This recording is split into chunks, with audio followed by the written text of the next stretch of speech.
ഒരു ദിവസം പുഴക്കരയിൽ ഇരിക്കുകയായിരുന്ന ഭഗവാന്റെ അടുത്തെത്തിയ ഉദ്ധവൻ ചോദിച്ചു, പ്രഭോ, ഈ ലോകത്തിൽ നമ്മൾ എങ്ങനെയാണ് ശരിയായി ജീവിക്കേണ്ടത്?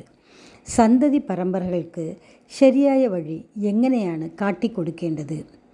ചോദ്യം കേട്ട് ഒരു നിമിഷം ഭഗവാൻ മൗനമായിരുന്നു. പിന്നെ ആകാശത്തിലേക്ക് നോക്കി പറന്നുപോകുന്ന ഒരു പക്ഷിയെ കണ്ട് അതിനു നേരെ വിരൽ ചൂണ്ടിക്കൊണ്ട് ഭഗവാൻ പറഞ്ഞു, ഉദ്ധവ, നീ ആ പക്ഷിയെ കാണുന്നുണ്ടോ? ചിറക് വിരിച്ച് പറക്കുന്ന ആ പക്ഷിയെ ഉദ്ധവൻ കണ്ടു.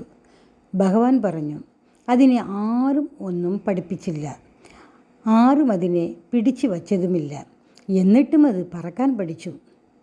പിന്നെ പുഴയെ ചൂണ്ടിക്കൊണ്ട് ഭഗവാൻ പറഞ്ഞു, ഈ പുഴയെ നോക്കൂ, അതിൻ്റെ വഴിയിൽ തടസ്സങ്ങൾ കാണും, കല്ലുകൾ കാണും, എന്നിട്ടും അത് ലക്ഷ്യത്തിലേക്ക് ഒഴുകിക്കൊണ്ടിരിക്കുന്നു.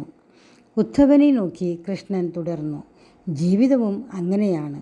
അതിനെ ആരെങ്കിലും അമിതമായി നിയന്ത്രിക്കാൻ ശ്രമിച്ചാൽ അവർ വളരില്ല.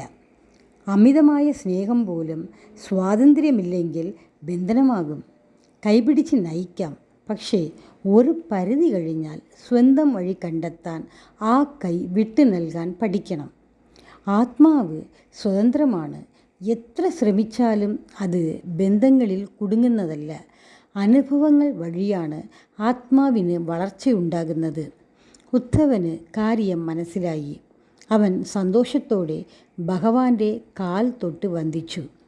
പക്ഷിയിൽ നിന്നും, നദിയിൽ നിന്നും, ആകാശത്തിൽ നിന്നുമൊക്കെ നമുക്ക് പഠിക്കാനുണ്ടെന്ന് ഭഗവാൻ ഓർമ്മിപ്പിക്കുന്നു.